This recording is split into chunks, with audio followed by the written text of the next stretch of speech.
Good evening, everybody. Welcome to our first in-person meeting of the Astronomy Club of Tulsa in almost 2 years. It's good to see all y'all here tonight. On this Friday, the 10th of September, 2021. I'm glad y'all are here. It's good to get together again, and let's get this meeting started.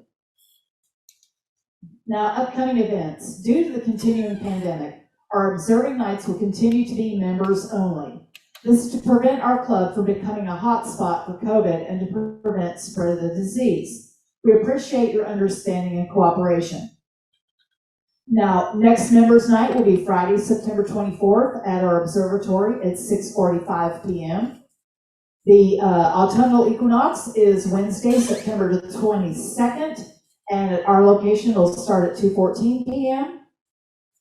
For those of us who are going to Okie-Tex, that starts October 1st and ends October 9th. That's out at Black Mesa. Members night, the next one is Friday, October the 8th at our observatory at 6:45 p.m. The next general meeting will be on Friday, October 22nd here at the Jinx Planetarium at 7 p.m. And the next members night will be Friday, October the 29th at the observatory at 6:30 p.m. The backup nights in the event of inclement weather will be on Saturday, September 25th, Saturday, October the 9th, and Saturday, October the 30th.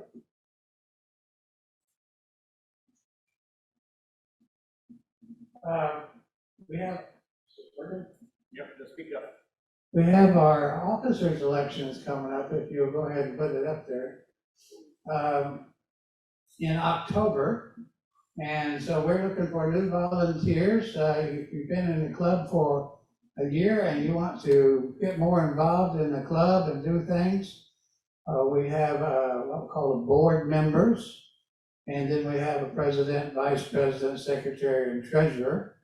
And so if you'd like, interested in those, I'm going to send out an email this weekend with more information. But you can get a hold of me, John Land, or John Newton, who's our treasurer, and we'll give you some more information about that. So we're looking for some of you younger people to give us some new ideas, and we're especially interested in some of you ladies coming on to help Tamara out. She's kind of been our sole Amazon for our board for a while. So anyway. Well, that's coming up next October 22nd will be the elections. All right, then. I need volunteers. We have 2 public events coming up in Ulaga on Thursday the 23rd. There's a Boy Scout group. It's going to be at the Will Rogers Birthplace Park there near Ulaga, so it'll be a nice big open spot.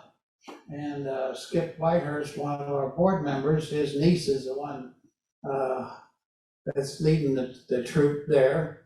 So we need at least 3 to 5 telescopes for that. And so you can contact Skip, or if you can't get a hold of him, you can contact me. You find all those contacts on the website under the contact tab, and you can just click it and send an email to them. But the big one's coming up on the 30th.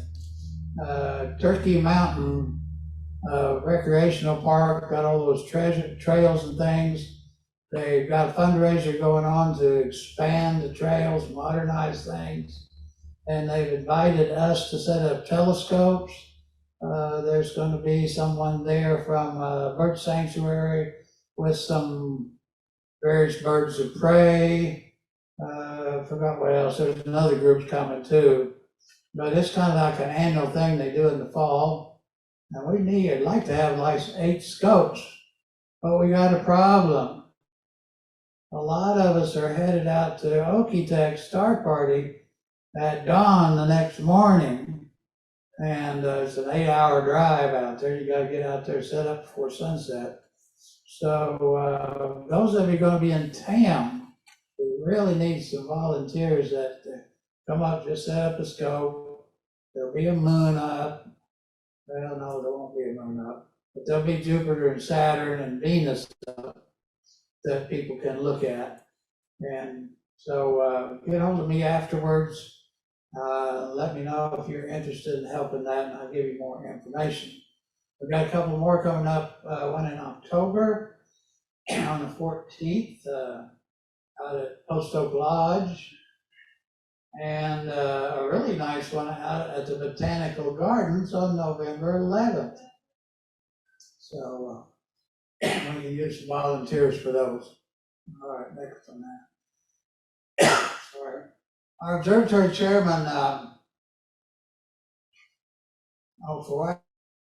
the Okie-Tex Star Party is an annual thing. I've forgotten how many years it's been going on now, more than 25.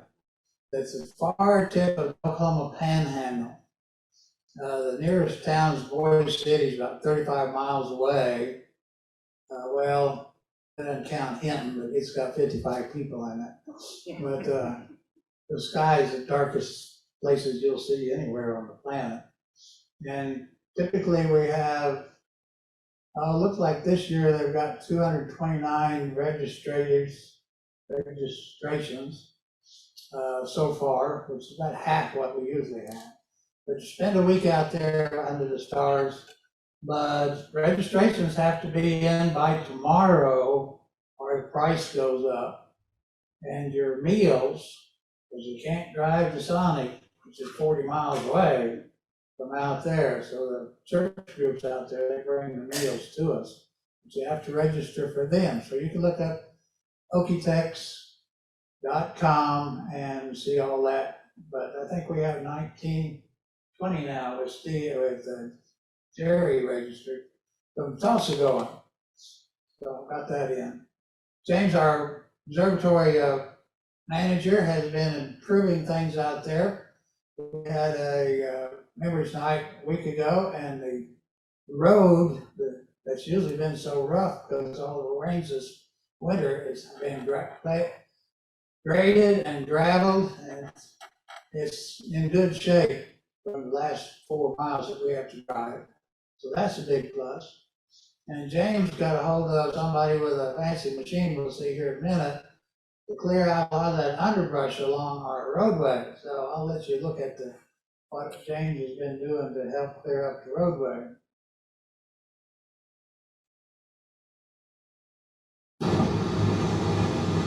This is the entrance to the observatory. Those of you who've been out there, come up a little hill here about halfway for a mile maybe. And you can see it's pretty overgrown.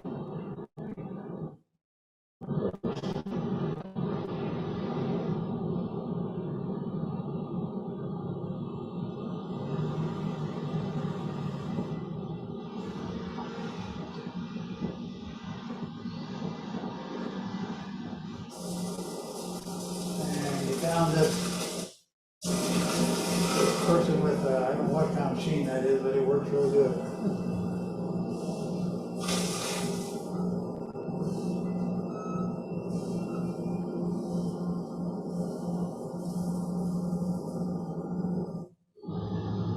So here's afterwards.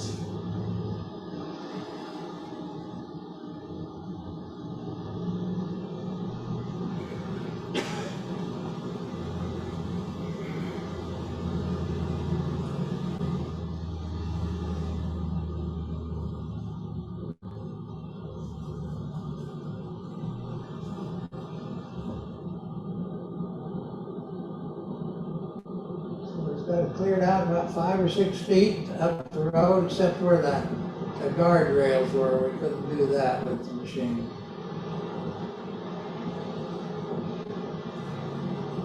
That'll have to be done by hand later.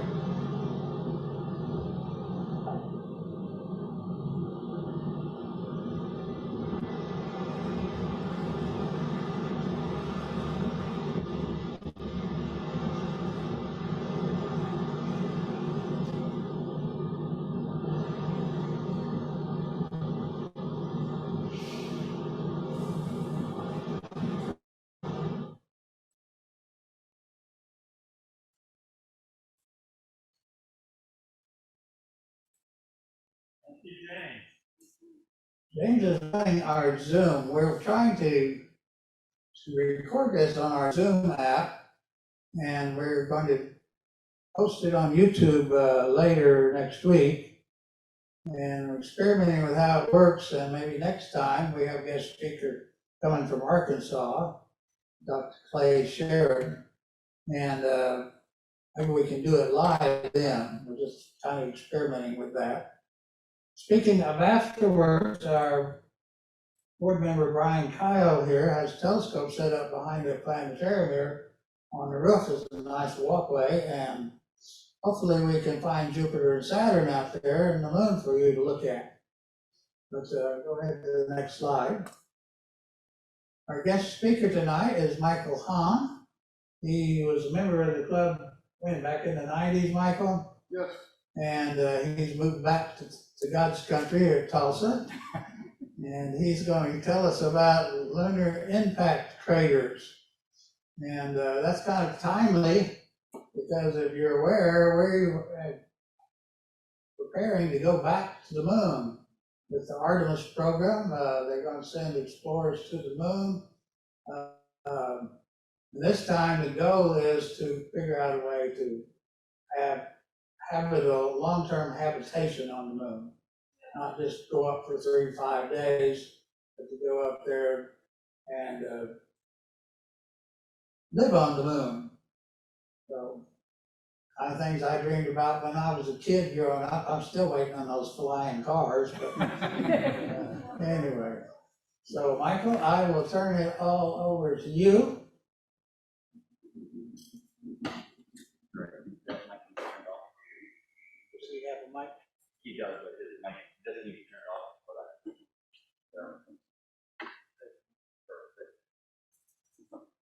You can turn yours on now? Yep. Is it working? I'll turn you up now. Go ahead. Is it working? It is. Okay, very good.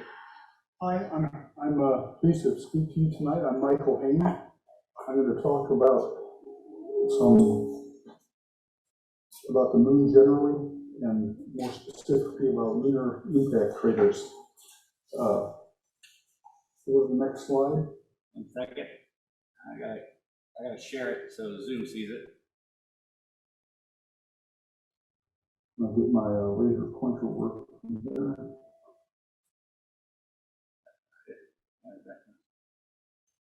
Is there a power on button? Maybe I'll turn this off. On the laser? 1 second. All right, that's there. All right, folks, running almost like 2 computers at once with the online stuff. Look, now we're sharing. All right.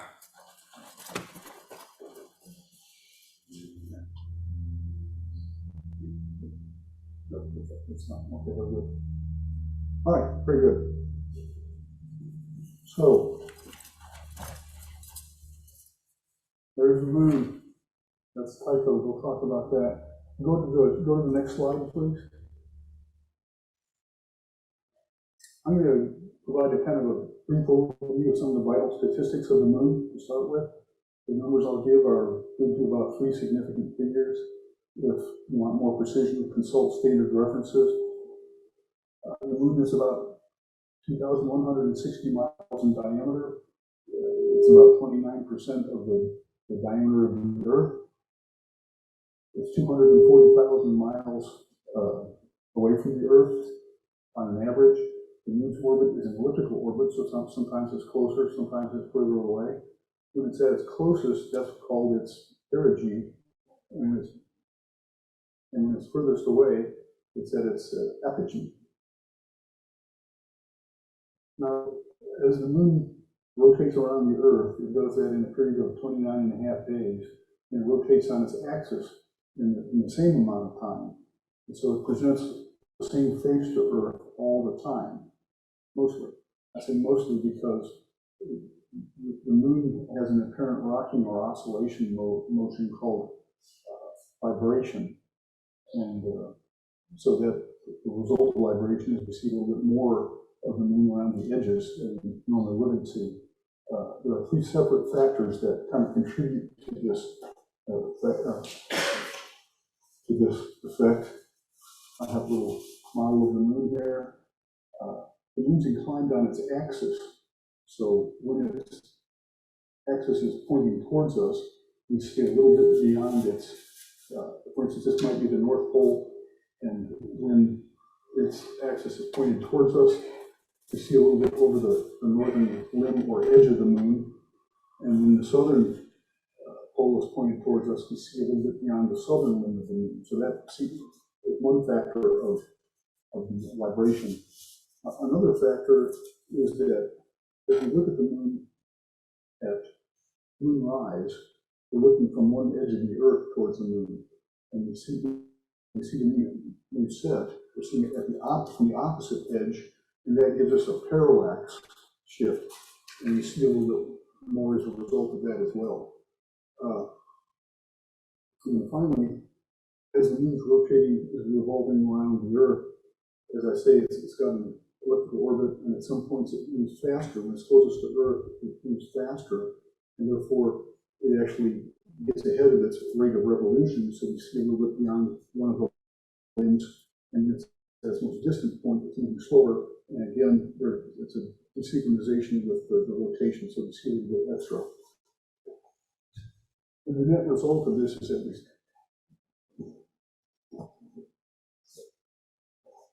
the net result of this is we see about 60% of the surface of the moon.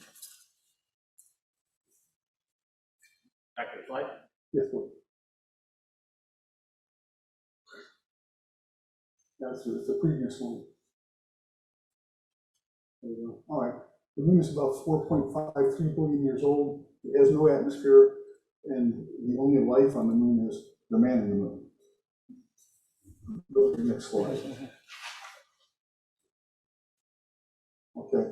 I'm going to spend a couple of slides briefly talking about observing the moon as an amateur. There are several features that are visible with the naked eye. Some of these are the dark areas.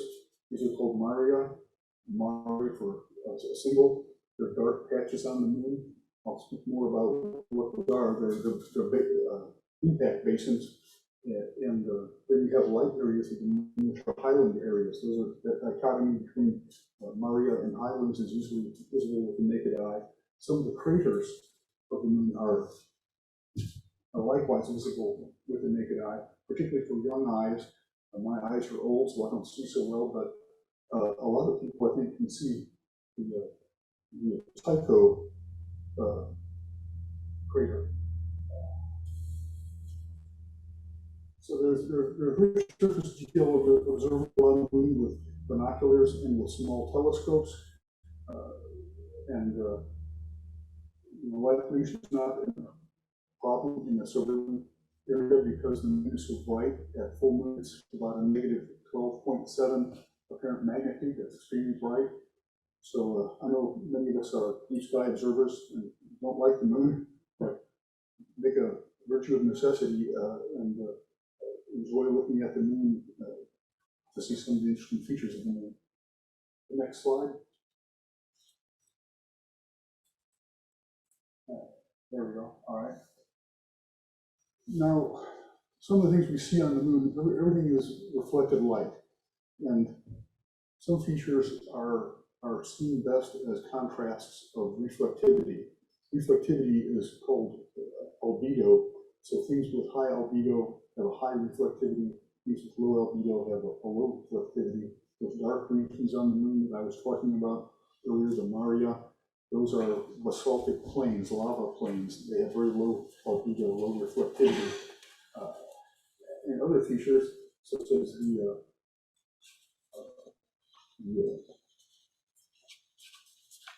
it doesn't seem to work all the time.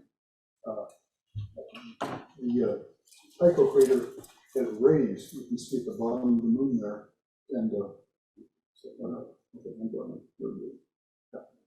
there's Taiko here, and if you look closely, you can see kind of white rays radiating out from that central crater. That's an albedo feature which is best seen at full moon. So sharp albedo features, low albedo features, high albedo features. That's one thing you can see. You can also see relief features on the moon, differences in elevation, such as mountain ranges, cliffs, fault lines, craters.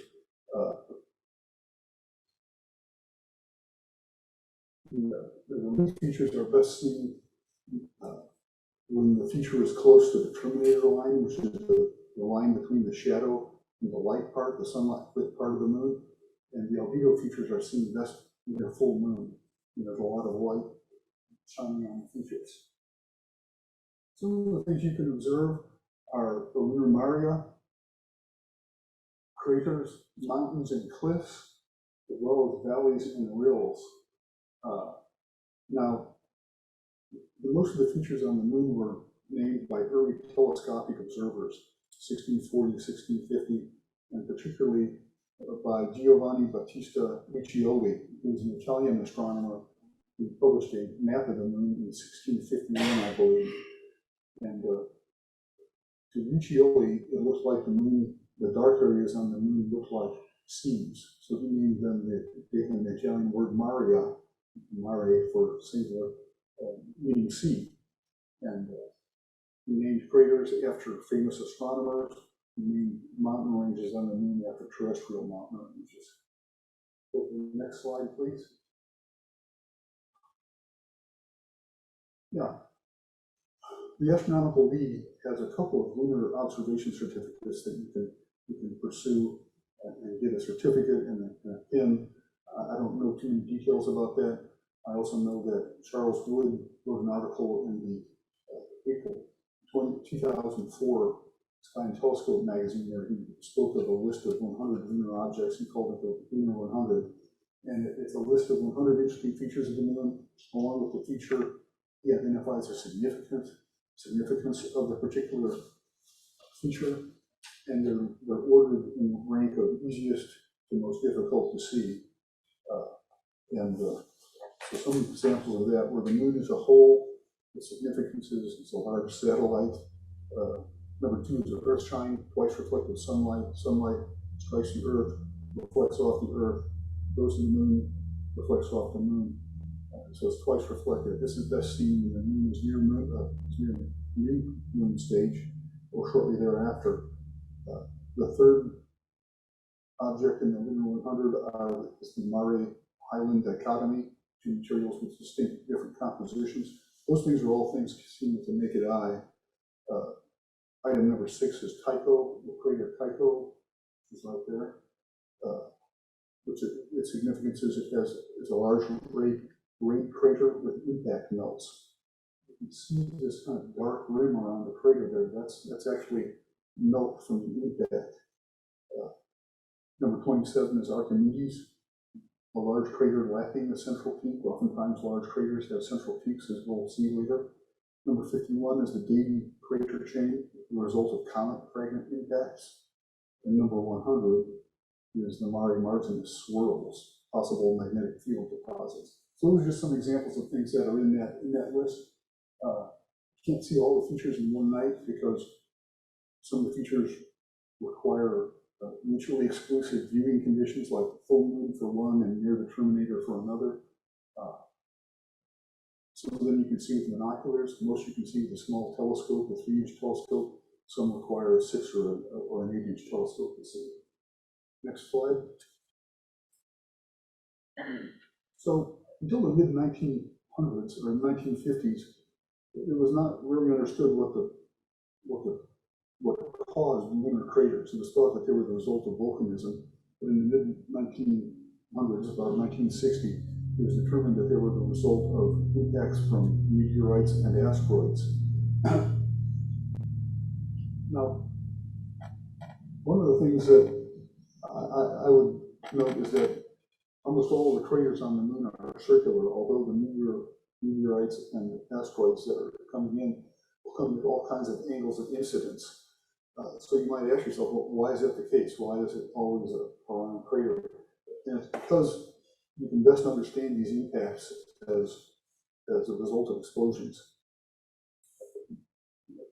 Kinetic energy is the rate of it's 1/2 the mass times the velocity squared. And if you've got a meteorite coming in at 29,000 miles an hour. When you square that term, it ends up being a very high energy.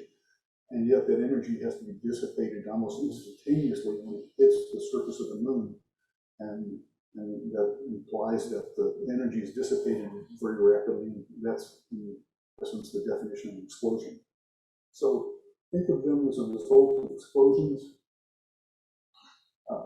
Craters tend to be forever in some sense because there's not the same erosion processes in play on the moon as there are on Earth, although there are some things that cause the crater to decay over time. One thing that happens is later impacts occur and they'll alter the crater because they're throwing debris, ejecta, stuff that's thrown up when an impact occurs over the earlier craters. Space weathering takes place. Things on the moon are constantly bombarded by micrometeorites. Very small meteors are not being slowed down or burnt up in an atmosphere. So they strike and over time, over billions of years, break these things down, as well as intense solar radiation and ultraviolet light are breaking these things down. I'll note that rocks on the surface of the moon, over time they break down into a very, very fine powdery material called regolith, and it sounds like talcum, very, very fine. Other rocks on the moon are called breccia, and they will have rocks embedded in a matrix of melted rock, almost like peanut brittle. It kind of looks like peanut brittle. And sometimes craters are thought to be altered a little bit by seismic activity or moonquakes in effect. Next chart. So craters are classified into kind of different categories. There's simple craters, which have smooth-walled, bowl-shaped, sharp-rimmed craters. The edges are very distinct and clean. Complex craters are more than 12 miles in diameter, and they have naturally complex formations, terraced walls from the slumping of piled up material. This is called mass wasting. If you get a crater that has walls that come up like this, the walls can't support themselves, so they collapse in, creating these terraces or different tiers and layers of material. Oftentimes there are central mountains that are created in these complex craters. As I understand it, this is the result of what's called hydrodynamic rebound. The intense pressure of an impact presses down on the rock, perhaps it deforms the rock, and as that pressure releases or goes away, the rock rebounds, throwing up these mountains. I'm not sure I myself understand that effect entirely, but that's what I read. Oftentimes there's an indication of impact melt in the crater or around the rims, and there can be ray structures that radiate from the crater. And finally, there are impact basins. This term doesn't have the word crater in it, but they're created by the same process of impacts from meteorites or possibly more likely asteroids, because impact basins are large. They're over 185 miles in diameter. They were formed mostly between 4.5 million years ago and 3.7 million years ago. They're often lava filled. That's that dark region that we associate with the mares. Because they're large impacts, they shatter the crust, break the rock formation of the crust, and allow sometimes, many years ago, several billion years ago, lava come up from the mantle and fill that plain, sometimes multiple miles thick. Next chart. So I'm going to go through a few examples of these different types of craters, simple and complex craters, and talk about them a little bit. The first one I'll talk about is the crater Moltke, which is a simple crater, and it's trying to see how far across it is. It's you can see it's got a nice circular rim, very smooth walls. It's got some ejecta that's been thrown out, debris thrown out from the impact that contrasts with the surrounding mare material. We'll go to the next chart. So Moltke is about 4 miles across, 4/5 of a mile deep. And, oh yeah, note also there's a central melt feature there, a darker material in the middle. I didn't ever find a date on this crater, so I can't tell you how old it is. Next chart. Here's Taiko. This can be seen by some people with their naked eyes. I don't think I can see it myself. It's in the south part of the moon, sometimes slightly towards the west. You can see it has this dark rim around it. That's an impact melt. You can see the rays that radiate out from it. There's one, there's one, there's one. These are all kind of rays that are emanating out from Taiko. Go ahead and go to the next chart. Here are some close-up details. You can see the mass wasting here. That is the tearing from the walls kind of collapsing in. That's very distinctive of these large craters. Taiko is about 53 miles in diameter. You see the rim here is not a nice, clean, circular rim. It's kind of irregular, scalloped rim. That happens partly because of the mass wasting, the wall collapse. And then you have a central mountain here also. Next chart. There's a close-up of that mountain. There's a couple of drawings of a simple crater and then a more complex crater with this central mountain upthrust there. Next chart. So Taiko is 3 miles deep. We talked about the rays, we talked about the impact melt. The central mountain is 1.25 miles high, and it's 108 million years old. Next chart, please. One thing I'll mention, I didn't say this earlier, Taiko was named after Tycho Brahe, who was a Danish astronomer who lived 1546 to 1601. He was a very diligent and precise observer whose data was used by other astronomers, particularly, I think, Kepler. And he was the first to take note that new stars, novae, occurred and were not comets within our own solar system. He was the last of the major naked eye astronomers. Later, important astronomers all used telescopes. This is Plato up here. And next chart. It's a large crater, 63 miles across. You can see this low albedo plain inside of Plato. It's lava material. It's basaltic material. That's why it's low albedo. Next chart.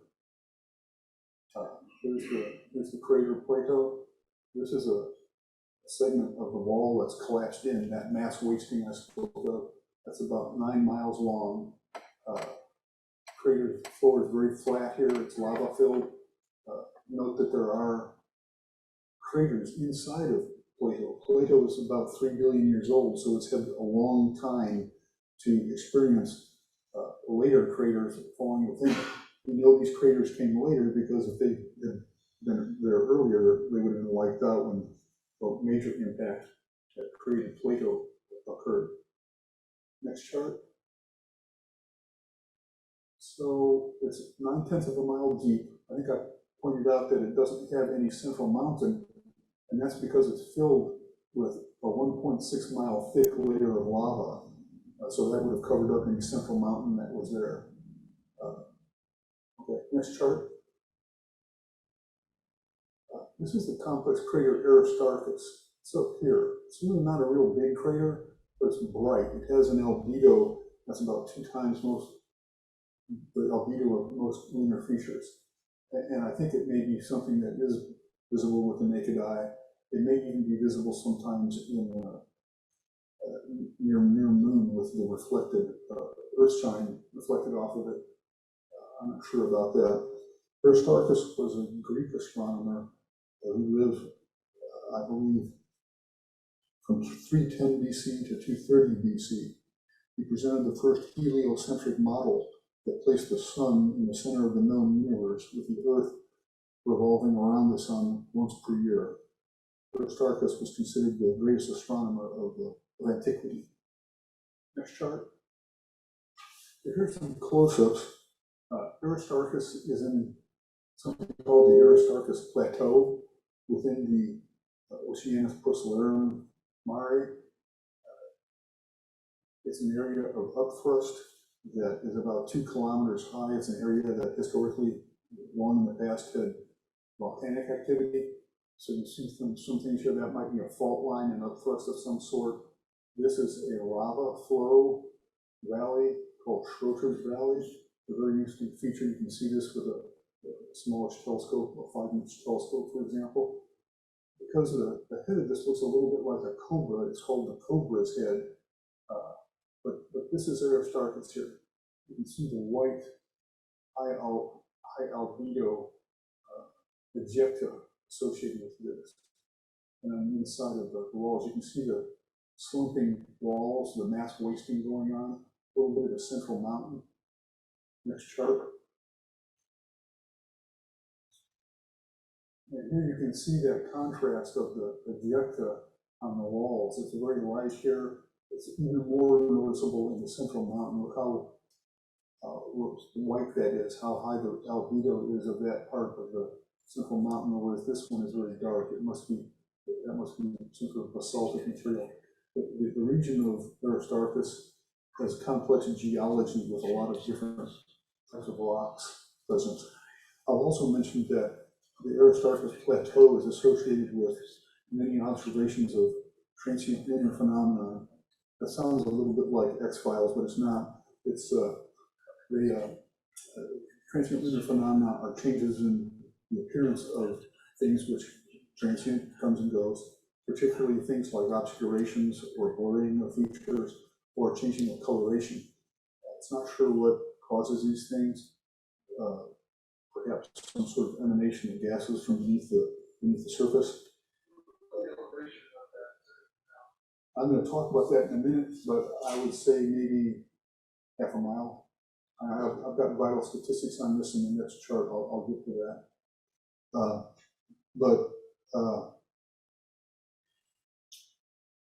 In 1971, Apollo 15 passed 110 kilometers above the Aristarchus Plateau, and it detected a significant rise in alpha particles.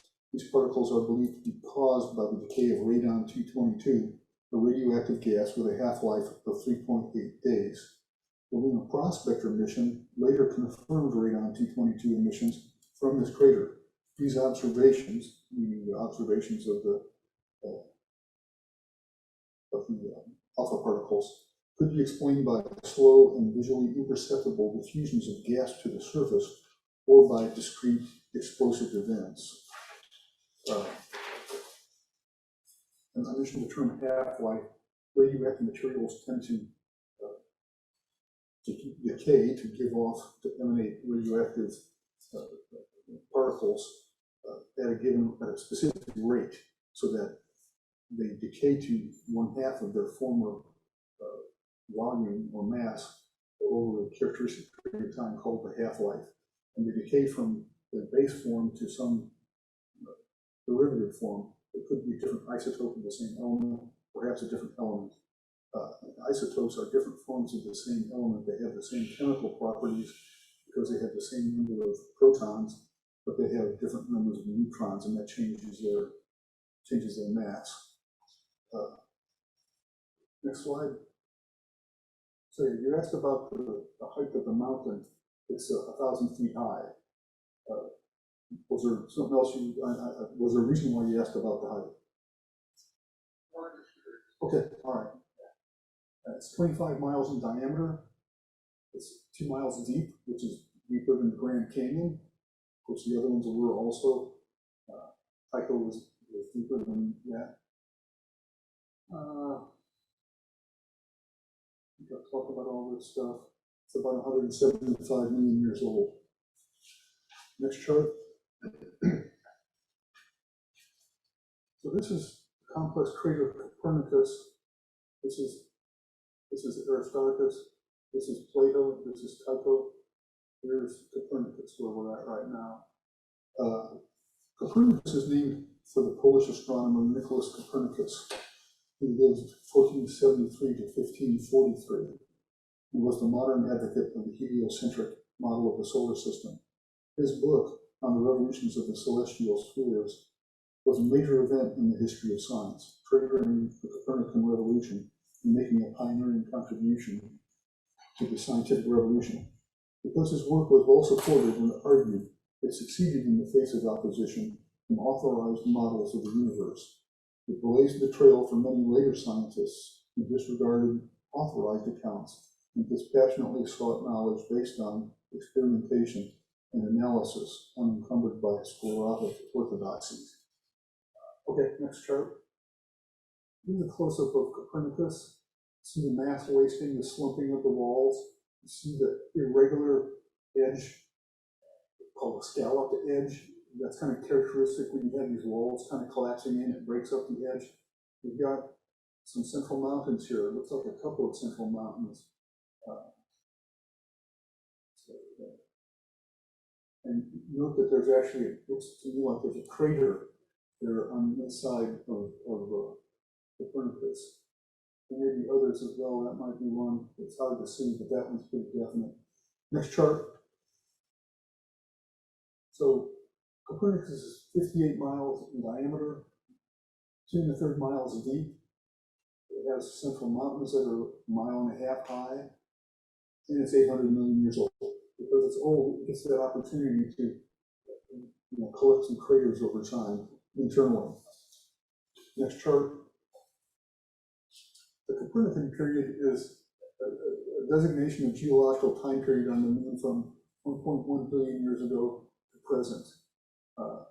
These are the craters that we've been looking at, except for Plato. They're all within this period, and they can be characterized by, because they're young, they have oftentimes bright ray systems and high albedo from the ejecta that is associated with those craters. Next chart. Now you might ask, how do we date lunar craters? How do we know how old they are? And it's kind of guesswork, but there are methods to how that's approached. Stratigraphy can be used to age craters to some extent. Stratigraphy is looking at the different strata, the layers of things that are going on the moon. So when the ejecta from the first crater overlays the second crater, you can expect that the second crater is older than the first crater. Also, there are degrees of freshness indicators that can be used to kind of guess the age of the craters. Polygonality of the crater, continuous ejecta, crater ray albedo. The albedo gets lower, darker as the rays age because of that space weathering effect that I talked about. Being struck by micrometeorites and being irradiated by intense solar radiation and ultraviolet light. Rim crest sharpness decreases over time. Satellite craters appear, radial channels, mass wasting. Those are all indications of freshness, and fresher means younger, less fresh means older. You can do a calculation of crater size, frequency versus time calculation. If you know the rate of influx of asteroids and meteorites, the rate of crater formation per unit area, you can count the craters within an area, such as within Plato, such as within Copernicus, and from that count, establish its age based on this crater rate creation frequency. And finally, you can do radiometric dating for samples of rock returned from the moon, such as by Apollo missions or by Russian unmanned expeditions. Next chart. I spoke of these crater creation rates. Here's a kind of a notional function or graph of how crater rate formation rates have changed over time. Early in the history of the moon, about 4.5 billion years ago, there was a very high rate of crater formation because the solar system wasn't completely formed. We had a lot of debris floating around the solar system. That debris was kind of gravitating to the large sinks of gravity, planets and moons in the solar system. And so they were bombarding these objects with meteoroids and asteroids. The highlands were cratered. Most of those craters were formed around this time, about 4 billion years ago. The Maria were formed in the neighborhood of 3.7 billion years ago. Then about 3 billion years ago, the cratering rate became very constant. It's a flat rate from there on out. So you can use a function that captures this and count the craters within a large crater, the age of that large crater. Later on, I'll have something to say about this. It was thought that this was flat until fairly recently, but now there's science that suggests that about 290 million years ago, this went up to 2 or 3 times this flat rate. Next chart. So I'm going to walk through quickly a mathematical example of aging something based on its crater count. You can see that there's a fair number of craters within Plato. This is Plato. So you could count those. You can figure out the diameter of Plato. From that, calculate its area, and from all that information, deduce an age. Next chart. So this is just an example. This is not, it's just a mathematical example I've put together.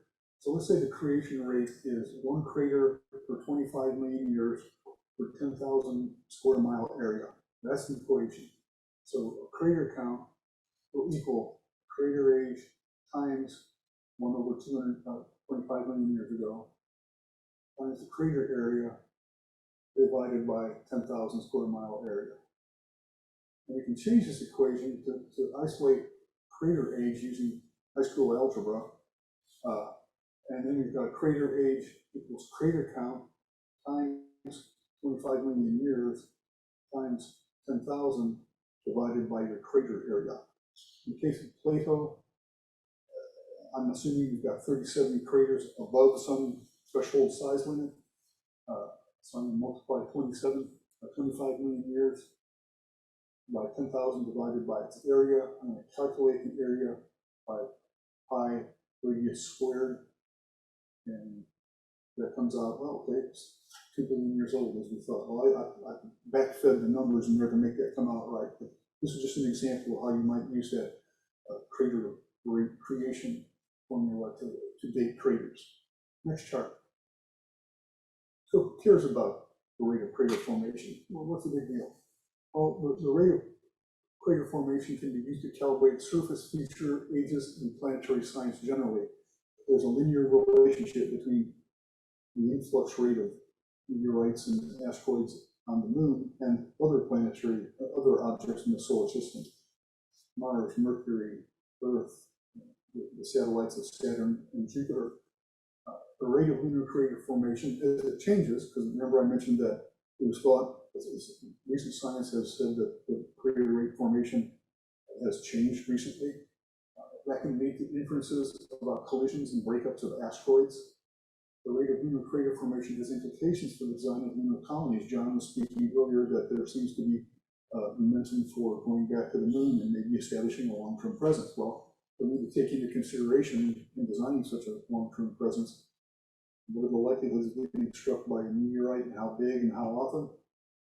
And then finally, the rate of lunar crater formation has implications for calculating the risk of a future major impact extinction event on Earth. Global warming threatens social and economic disruption, but a major impact event threatens termination of human life. So that's a reason also to be concerned about this. Next chart. So here's a terrestrial impact crater. This is the Behringer meteor crater in Arizona. It's 17 miles west of Winslow, Arizona, and 37 miles east of Flagstaff. It's 6 miles east of Interstate 40. My wife and I drove out to California this year along that road and we went and visited this crater. Next chart. This is approaching the crater from the west. Its rim rises 150 feet above the surrounding terrain. So it's fairly impressive. It's 4/5 of, I think it's 3/4 of a mile across, and it's 550 feet deep. Next chart. it's really an impressive hole in the ground. It's so big that I couldn't get its image in a single picture. So, and this is not in fact my picture anyway, but it's a simple crater. It has regular walls. It has no mass wasting, no slumping walls. There is no upthrust mountain in the middle. It was created by an iron nickel meteorite traveling 29,000 miles an hour, about 160 feet across, and it occurred 50,000 years ago. Next chart.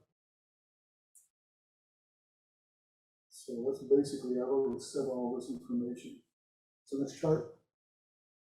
So what is the impact of Behringer on planetary science? I mentioned earlier that until the mid-1950s, the craters on the moon were thought to be created by volcanism. Well, Eugene Shoemaker and Chow in 1963 proved that Behringer was an impact crater. Shoemaker had worked for the United States Geological Survey Department for a while. He had investigated geology at Nevada nuclear test sites, and he found some rare minerals at Behringer that he had found at the nuclear test sites, particularly the presence of rare shocked quartz from impact energy in the form of minerals coesite and spisovite, and the presence of unique shatter cones created by instantaneous application of tremendous pressure. Well, this led, or perhaps other related scientific analysis by others, led to the discovery of many other impact craters on Earth. Before this point, no one was looking for these impact craters. They were largely, none of them were so obviously visible as was Behringer. But this led them to look for others, and they found them. And science now believes that impact cratering is the most widespread geological process at work in the solar system's solid bodies. Major impact events have shaped Earth's history dramatically. Evolution of life, mass extinctions, possibly the origin of water on Earth. Next chart. And it's probably best said by Behringer himself, from our knowledge of these terrestrial impact structures and craters, we have been able to establish with confidence the impact origin of most large lunar craters.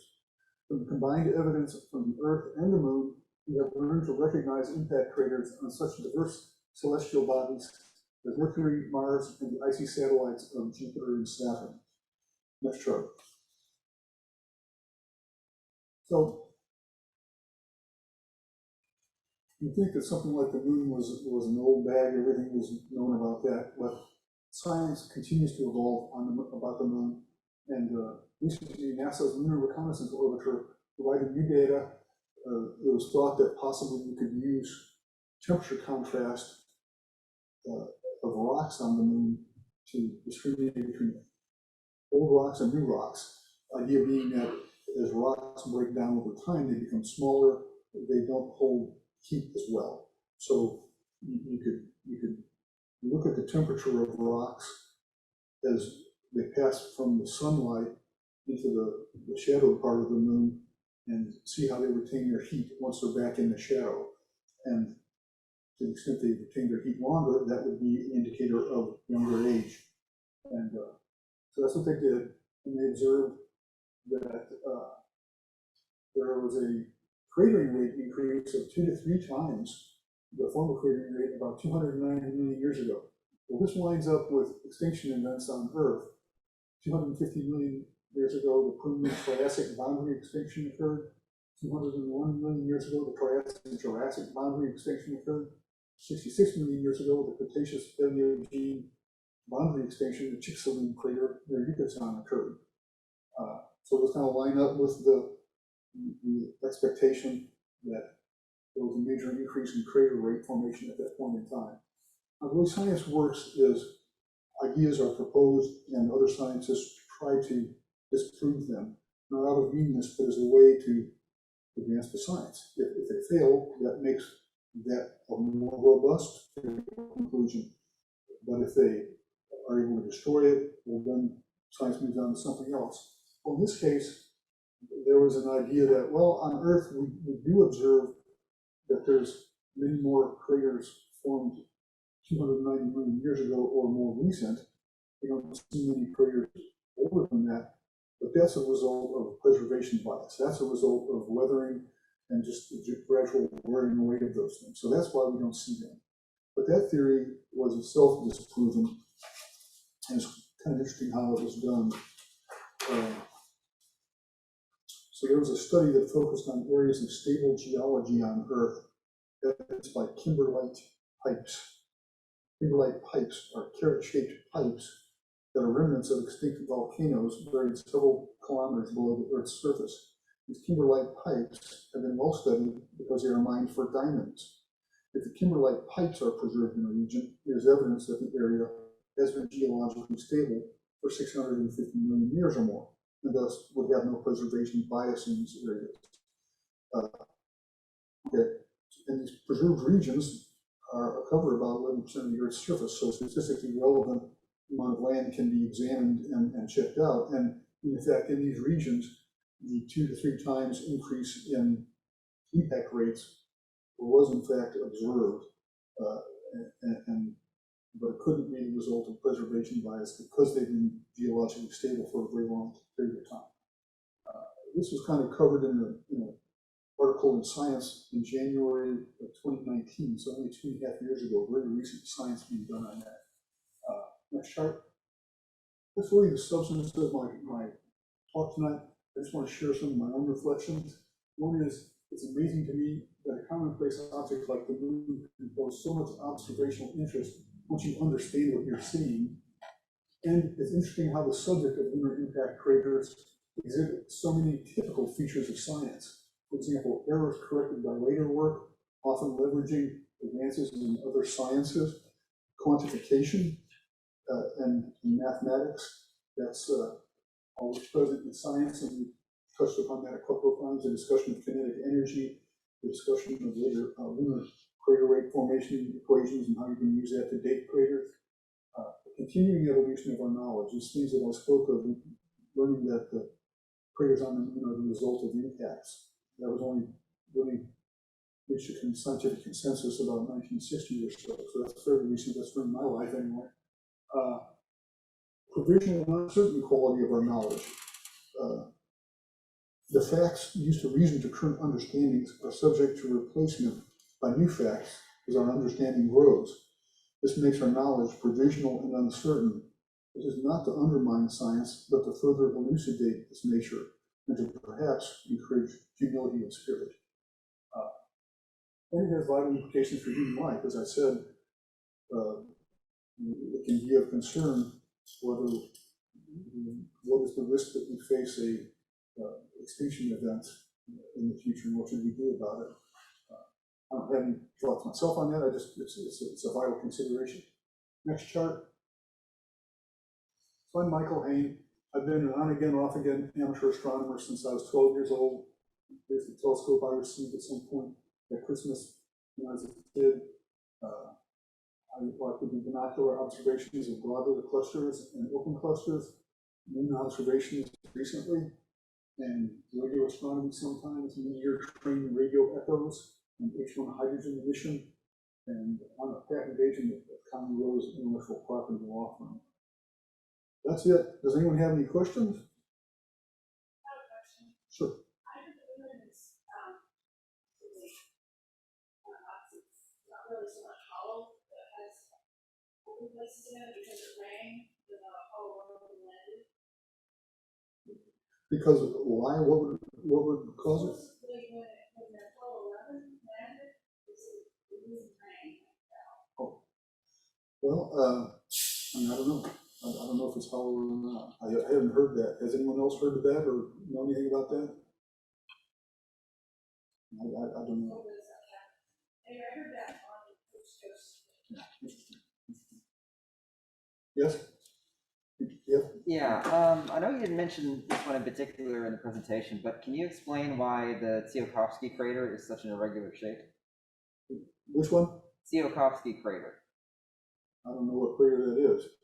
Visible from our side of the Earth. It was one of the ones they spotted. Well, you know, something I passed over ahead of my notes, and I don't think I mentioned it, was that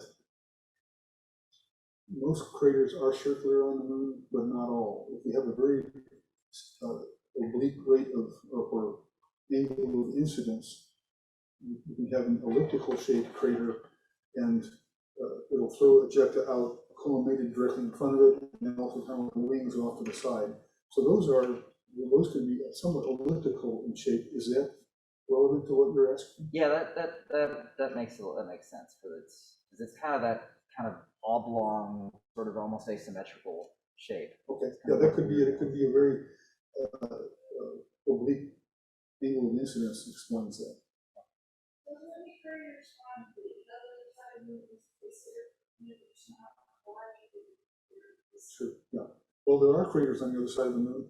Something that is different on the other side of the moon, as I understand it, is they don't have much in the way of marias. They don't have a history of impacts from large asteroids.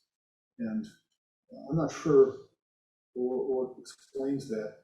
I read a little bit about it, and the one thing I recollect particularly is that the moon's mass is not evenly distributed. It's unevenly distributed, and the heavy part of the moon, dense part of the moon, is directed towards Earth because of the gravitational attraction of Earth. And that explains, I think, why it rotates on its axis at the same time as it, at the same rate as it revolves around the Earth, because that more dense part is staying towards Earth.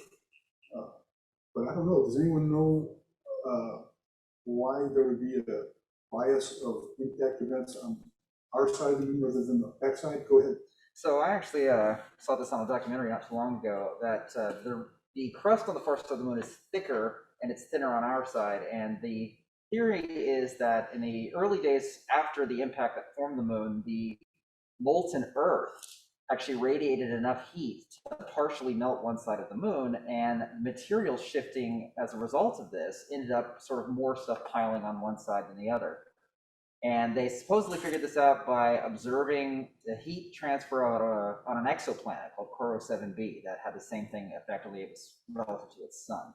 And so when they did the math, they worked out that Earth would have radiated enough heat to actually cause that effect on the moon. Plus, it was also much closer back then.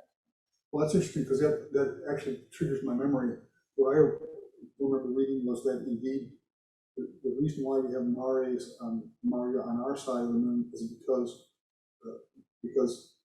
it's like the mantle is closer to the crust, or the crust is thinner, and therefore it can be more readily pierced and lava flow up. The other side doesn't have that same thing, so it may be getting hit with the same sorts of asteroids, but it's not resulting in large impact basins of basalt. Other questions? Yes? Is there evidence of meteor impact on the moon as moderate? Not that I know of, but that doesn't mean it hasn't happened.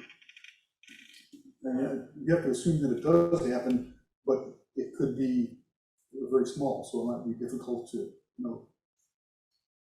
With the advent of the real sensitive cameras that we can use now to make astrophotos and such, there's a meteor shower in the winter called the Leos. And a few years ago, when it was real active, it was like a crescent moon with a big part of the moon dark. And there were some people that imaged the moon and caught some little micro meteor impacts, flashes. And I can't remember the gentleman's name, back in the 50s, it was actually in Sky Telescope magazine in 2003. Someone here in Tulsa was taking a photo of the moon and saw what he thought was a new crater formed. He tried to look for it with the lunar reconnaissance photo. That was the same month that the Columbia broke up, and so it kind of got shoved to the back. I don't know whether they ever resolved that or not, but they were trying. Back in the 50s, it came in. Yes? well, I was actually watching myself on the screen, but one of the questions I had was, I looked into this one site that talks about the meteors that are like coming close to Earth, and there's like some almost every day. And the guy that talks about it says, this meteor met 1.5 lunar distance past the Earth? What does that mean? I don't know. So that's like, is it coming between the Earth and the Moon, or is it? I don't know. It's, measured in how great, the moon's like 385,000 miles away, something like that. Maybe that's too big. 238,000. But anyway, 38, yeah. So, something that's 1.5 is 1.5 times farther out than the moon. And there's a place called spaceweather.com. Down at the bottom, it talks about near-Earth objects. And some of them pass between us. So you're talking about asteroids or things that could be potential impactors. Yeah. Yeah.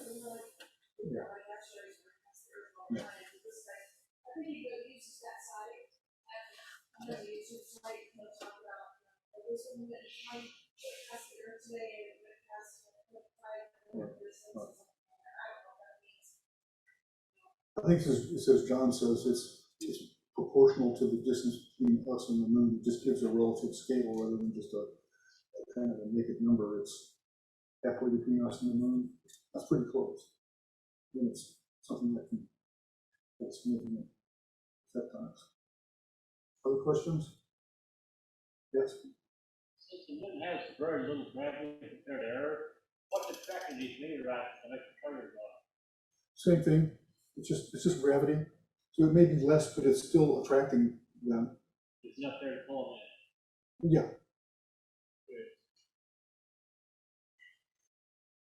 I mean, I didn't research this before this topic, but I think I've just heard somewhere that it's basically 1/6 of the gravity of the Earth.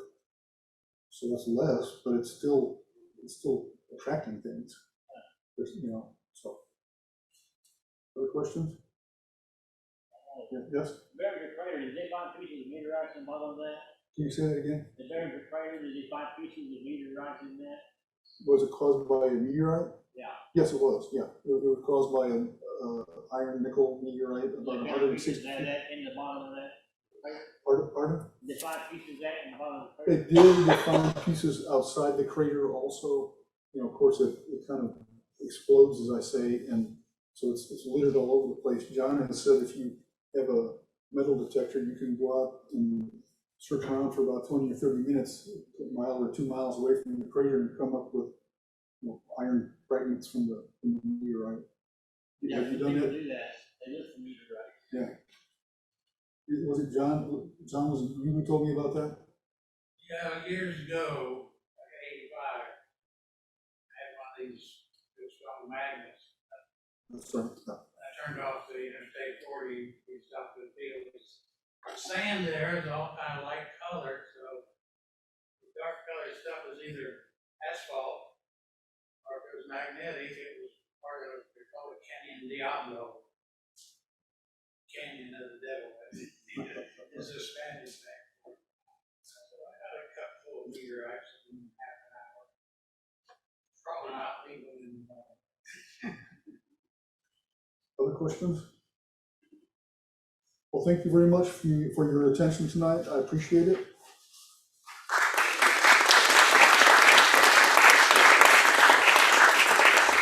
Thank you, Michael, for doing all that work. If you'll let me borrow your laser. Yep. I'm going to go to the back and use one of your slides, show you a few features you can see on the moon with the naked eye.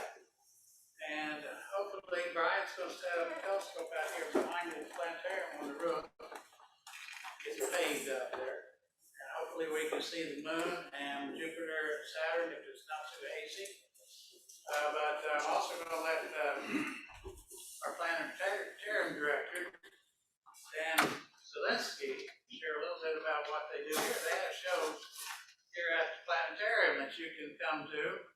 And he'll tell you a little bit more about that. But, Dan, if you'll bring up one of those slides that had the moon on it. Just any with the moon? You just want that, the whole moon? The moon, I don't know, we just go back to you. That looks good. Turn the lights down a little bit? Yep. Let me borrow mine, it's working.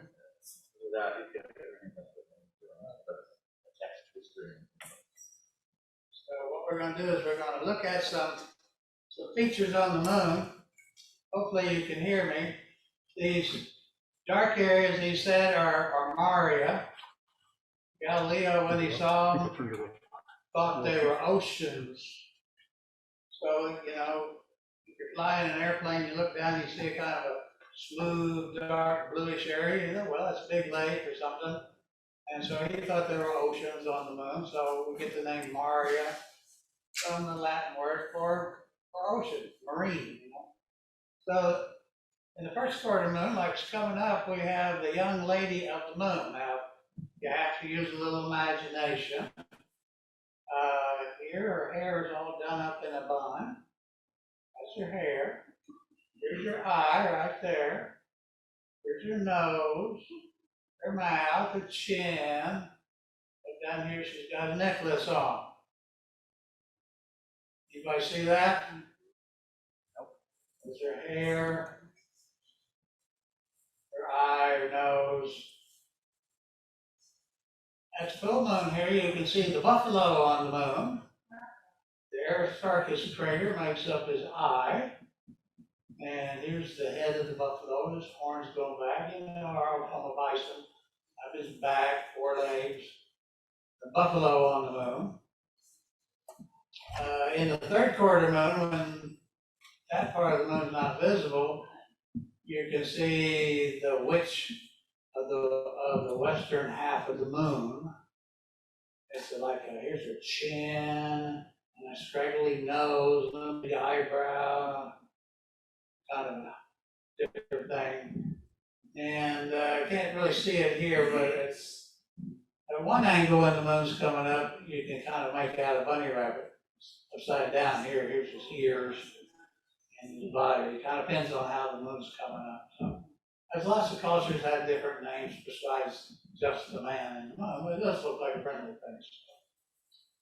So Dan's going to tell you a little bit about the planetarium and the sky at night, and then afterwards we can go out. And Tamara, you want to tell them about Louis now or later? I'll tell them after that. Okay, she'll tell you a little bit about that later.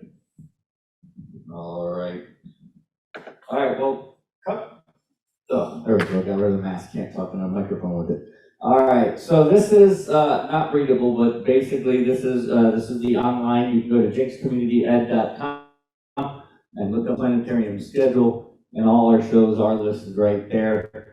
We do have a show tomorrow night. It is the Summer Sky. It's your basic bread and butter planetarium show.